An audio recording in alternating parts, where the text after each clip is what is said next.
3, 2, 1.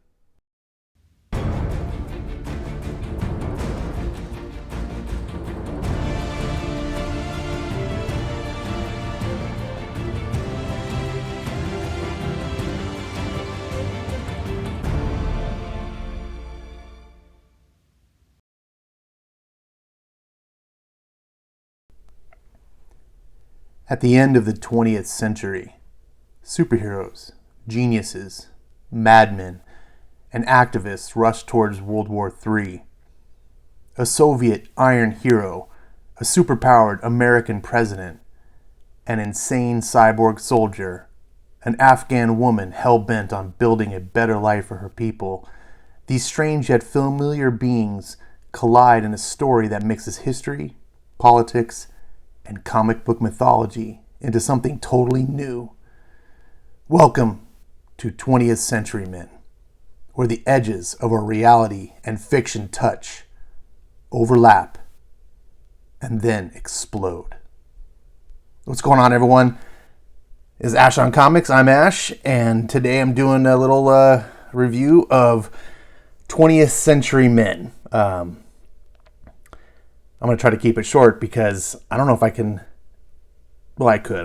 This is kind of silly. I could talk about the book for a long time, but I don't think I really have it in me to cover this book the way that it deserves.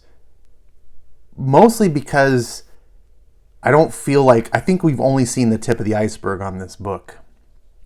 This is by writer Denise Camp. I hope I'm pronouncing that right. Artist S. Morian. I really wish people wouldn't use their first initials like can you just say your name? If I see you at a con, am I supposed to be like, hey, S, what's going on? Anyways, that's just nothing. So this was a book that I kind of saw on the solicits, and the cover grabbed me because I dig cool mech stuff. I dig 80s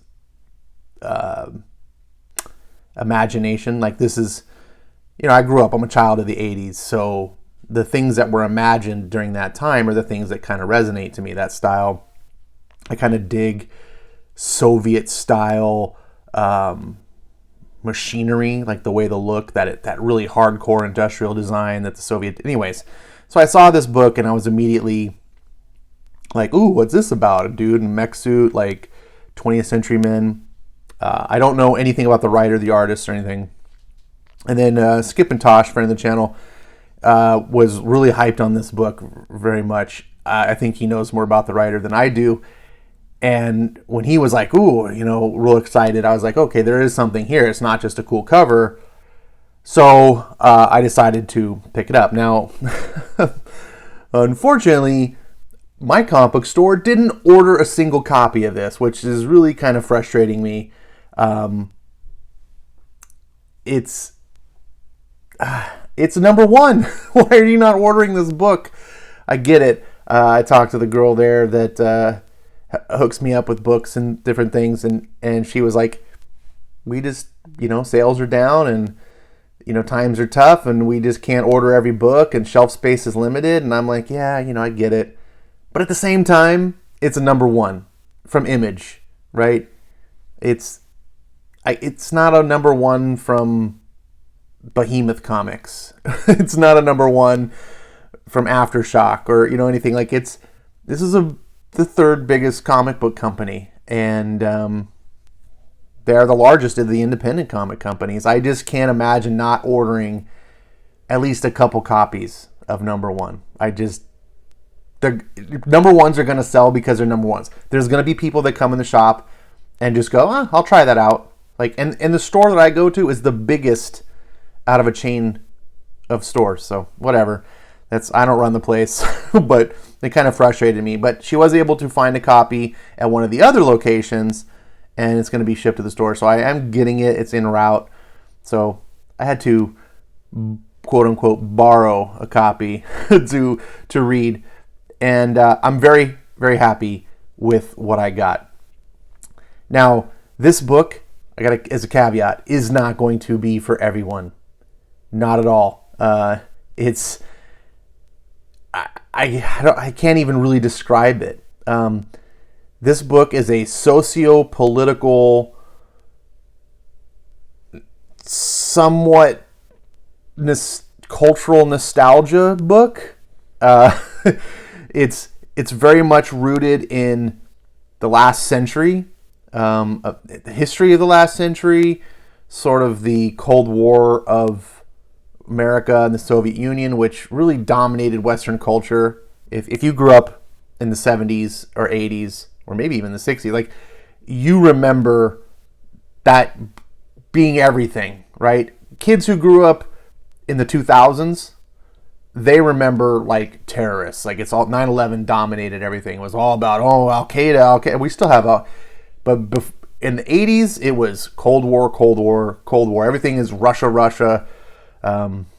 So a lot of stuff was influenced by that. I mean, look at the movies. Look at like movies like Rocky IV and stuff. It's just, if you want to kind of get a glimpse of what it was like to be in that time, Rocky IV is a perfect movie to see.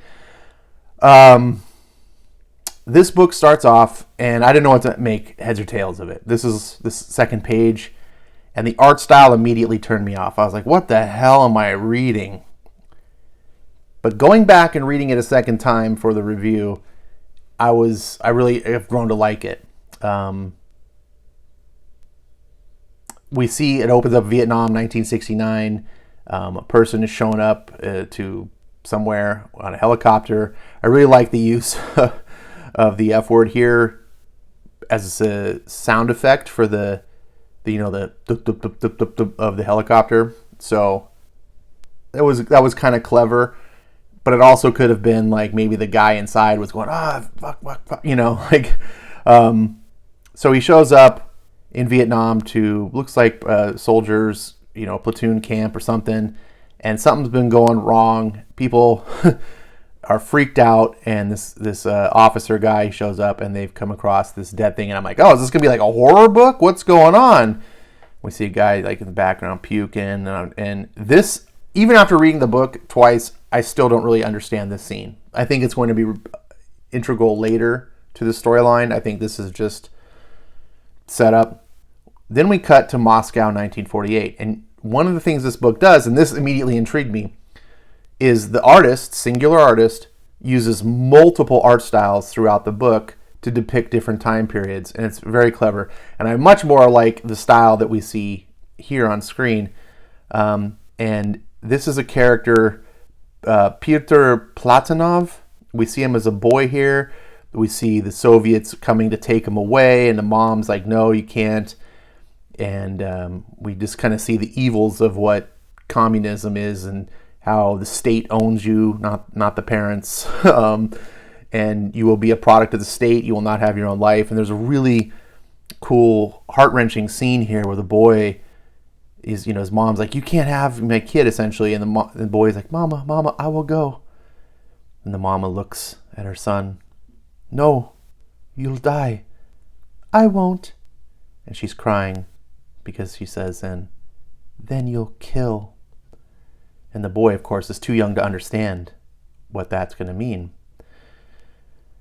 And he's taken away, and the Soviet officer, or whoever, the colonel, general guy, or whatever, is taken away. You'll see her again, Platonov. And the boy is like, I won't. Well, no. But Russia is more important than the truth. And I was like, oh my God. Now, if you know me, I'm very political.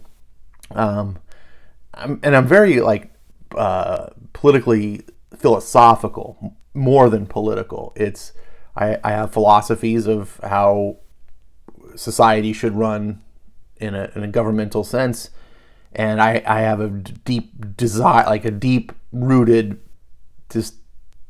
I despise socialism because of all the things that it promises sound nice, but all the things that it actually deliver is hell on earth. And this is just a taste of the many things you can look forward to when you're owned by the state. Now here we get another third art style. And what I like about this book too, when I'm talking about the politics, this book isn't political in the sense that it's preaching politics to you. What I mean is it's a book that presents a world that has politics in it. it never once tries to tell you you should like or dislike what you're seeing here. And that actually kind of threw me off for a second, because I was reading it and I'm like, what am I reading? Am I reading some left-wing garbage that's trying to convince me that, I should buy into the Soviet state? And I was like, it's kind of like, what the hell? And I have to think that way because we live in today's world and there is a lot of garbage out there. And unfortunately, I have biases that creep in. But I stuck with the book, and I'm still not 100% sure if that's the case. I don't know anything about this writer, but I never really did feel like the book was preaching to me. As a matter of fact, as the story goes on and we get introduced to these characters, you can just see I'm giving you samples of the art here. It really did grow on me. I think it's very fitting for this book. There's not really a lot of plot going on here. This is a lot of setup, world building, character building, and I don't think that's necessarily a problem, because it's more than one issue. This is meant to be a much bigger story. I'm not going to really give away the plot here. I want you to read this book. This is really just a review to get you an idea of maybe what this is worth it to you or not, and what my thoughts were. But we do get introduced also to the American president, and this American president he's a super soldier from a bygone age. And what kind of struck me by the time I was done with this book was some of these parallels. When I say, like, it talks about nostalgia and what did I say? Political. How did I phrase it? I forget. Rewind to the beginning when I talked about it's like socio-political. There's a lot of commentary and ideas that are being pushed out there, but this is all a fictional history. It's taking the U.S. and the USSR, rewriting some of the events and creating a fake history. But there's a really cool scene here where the president's talking to this scientist, and this is a little bit of a spoiler, but it's just an event spoiler. It's not really a big plot spoiler.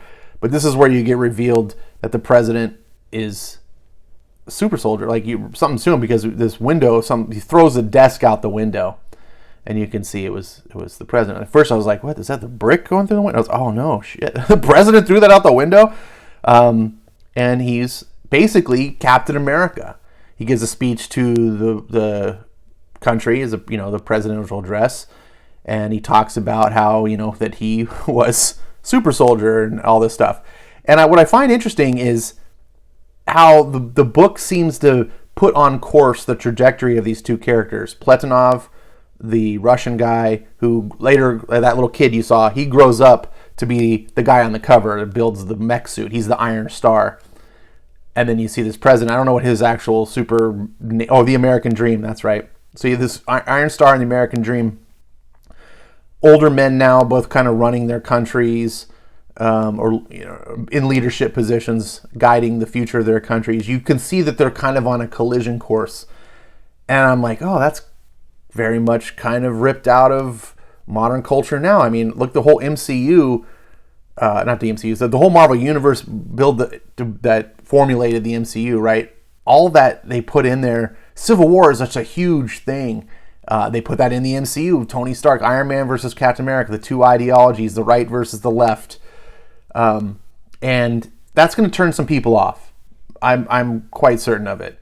What I appreciate is that this book, at least, doesn't try to portray one over the other. At least not yet. I'll let you know if it does in future issues, but this is just two countrymen that have their world shaped by their own culture and civilizations that they grew up in and their ideologies. And I'm wondering, are they going to come together as enemies, or are they going to come together for a common cause?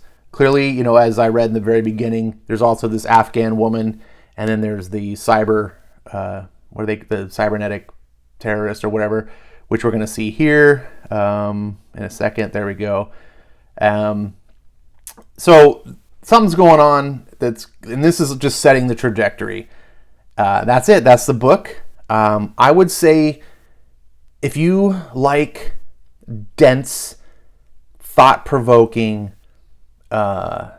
works. If you like Alan Moore, this book reminds me a lot of an Alan Moore. It had a very kind of almost Watchmen feel, very much, commentary on society, on government, the way Watchmen did.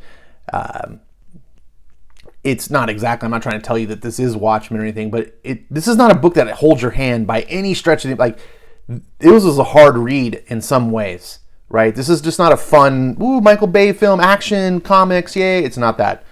This is a very sophisticated book, but it's not pretentious either. This isn't Tom King like, oh, I think I'm Alan Moore, but I'm really not. No, this is a book that is deep and heavy, and I think it's going to appeal to a certain crowd, and I think if you are that crowd, I'm probably speaking to you and you're hearing me, and I think if you're not that crowd, be forewarned.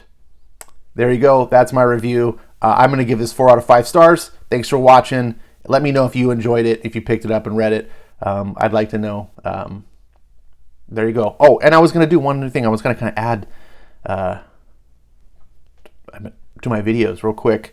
I thought this would be pretty cool. I use the League of Comic Geeks to track my comic book pickups and my collection and so forth, and just to look for new books as well. But one of the cool things is, you can see here, I follow Skip is on there. There's a Skip, yay, there he is. He gave this 5 stars apparently, so there we go. Higher rating than even I did. I'm going to read reviews from other readers. Now, there's only one review so far. This book just came out yesterday. This is from Super Dougie 920. He says, I don't think that this book was written bad, maybe just not for me. I found it excessively boring, very political, but in a very weird and uninteresting way. The art was amazing and was the only thing that kept me from not finishing this book. The idea for this book sounds interesting, and I'm sure it'll improve from here, but I almost fell asleep reading this book, and I was kind of looking forward to it. There's quite a few interesting things shown and interesting characters shown, but none of them really do anything or have any real action in this book. Now, he's not exactly wrong. However, factually, he's not wrong. There's not a lot that's really happening, but this is a book that's like a lot of setup, right? It's like it's setting the fuse, and the fuse is burning, and you can see like, okay, it's go. So not much really does happen. I found it much more interesting. Skip found it even more interesting to me. But a lot of people are going to think like Super Dougie here does too. So there you go. Take it or leave it. Thanks for watching. I'll see you next time.